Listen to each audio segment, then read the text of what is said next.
नमस्कार मंडळी, फूडी संगीता या चॅनलमध्ये तुम्हा सगळ्यांचं खूप खूप स्वागत आहे। आता पावसाळ्यामध्ये इडलीचं पीठ व्यवस्थित आंबत नाही किंवा फर्मंट होत नाही, कारण थंड हवामान असल्यामुळे आपलं जे बॅटर आहे ते फर्मंट होत नाही व्यवस्थित।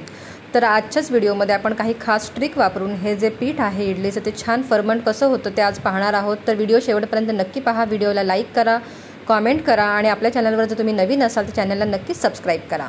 चला तर मग व्हिडिओला सुरुवात करूयात। इथे मी आता तांदूळचा वापर न करता इडलीचा रवा घेतलेला आहे, जो तांदळापासूनच बनतो।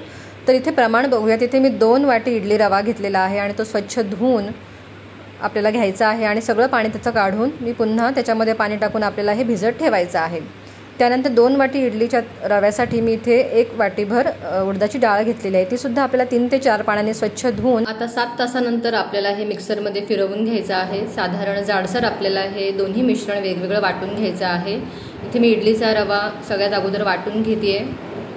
तुम्हाला जिथे पाणी ॲड करायचं असेल तर तुम्ही फर्मंट करताना जे पाणी आपलं उरलेलं आहे भिजत घालताना तेच पाणी आपल्याला इथे वापरायचं आहे। आता इथे मी इडलीचा रवा वाटून घेतलेला आहे। त्यानंतर आता मी इथे उडदाची डाळसुद्धा वाटून घेते। यामध्ये हे जे उरलेलं पाणी आहे तेच आपल्याला यामध्ये वाटताना पुन्हा टाकायचं आहे। आता छान आपल्याला हे दोन्ही बॅटर वेगवेगळं वाटून झाल्यानंतर आपल्याला हे आता छान मिक्स करून दोन्ही मिश्रण एका भांड्यामध्ये काढून घ्यायचं आहे आणि दोन्ही मिश्रण छान मिक्स करून आपल्याला हे साधारण 10 ते 12 तासासाठी आपल्याला हे फर्मंट करण्यासाठी ठेवायचं आहे। आता इथेच आपल्याला ही ट्रिक वापरायची आहे। आता इथे मी एक साधारण बेडशीट घेतलेली आहे, जी साधारण जाडसर आहे, जी 2-3 वेळा मी फोल्ड केलेली आहे। आता ह्यामध्येच आपल्याला हे जे भांडं आहे इडलीचं, तुम्ही बघू शकता की जे इडलीचं पीठ आहे ते अर्ध पातेलच भरलेलं आहे। आता हे आपल्याला पूर्ण कव्हर करून ठेवायचं आहे। तुमच्याकडे जर जाड असा टॉवेल असेल किंवा जाड कोणतं कापड असेल, ब्लँकेट असेल, तर तुम्ही त्यामध्ये सुद्धा हे रॅप करून ठेवू शकता। इथे मी बेडशीटचा वापर केलेला आहे। आता हे सगळं आपल्याला व्यवस्थित त्याच्यामध्ये गुंडाळून ठेवून द्यायचं आहे साधारण 10 ते 12 तासासाठी। आता हे मी मिश्रण साधारण रात्री वाटून ठेवलं होतं, त्यामुळे रात्रभर मी आता हे असंच फर्मंट करण्यासाठी ठेवून देणार आहे आणि सकाळी आपण बघूयात की आपलं पीठ किती फर्मंट झालेलं आहे ते। चला तर मग आपण दुसऱ्या दिवशी सकाळी बघूयात। आता 9 ते 10 तासानंतर आपण बघूयात सकाळी काढून की आपलं पीठ फर्मंट झालेलं आहे की नाही। तर तुम्ही बघू शकता की जे आपलं पीठ आहे ते इतकं फर्मंट झालेलं आहे की ते भांड्यामधून आपल्या पातेल्यामधून बाहेर सुद्धा आलेलं आहे। इतकं जास्त ते फर्मंट झालेलं आहे। माझं भांडं सुद्धा इथे लहान पडलेलं आहे या पिठासाठी। तर इतकं छान आपलं हे पीठ फर्मंट झालेलं आहे। तर तुम्ही सुद्धा अशा प्रकारे पीठ नक्की आंबवून बघा।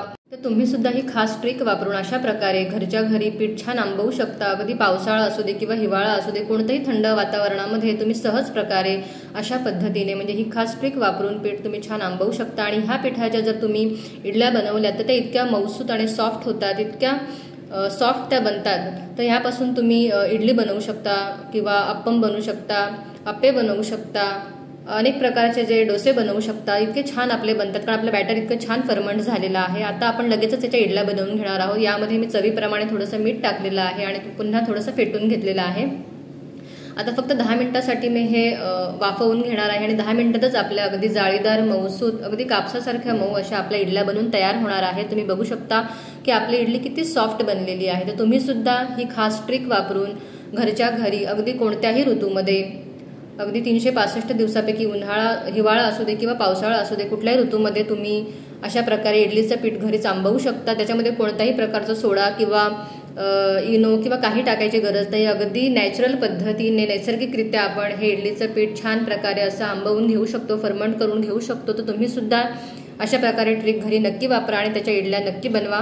तुम्हाला याची खास ट्रिक कशी वाटली हे कमेंट बॉक्समध्ये मला नक्की सांगा। व्हिडिओ आवडल्यास व्हिडिओला लाईक करा, कमेंट करा, शेअर करा आणि आपल्या चॅनलवर जर तुम्ही नवीन असाल तर सबस्क्राईब करा। पुन्हा भेटूया अजून अशा छान रेसिपीसोबत, नवीन ट्रिकसोबत। तोपर्यंत धन्यवाद।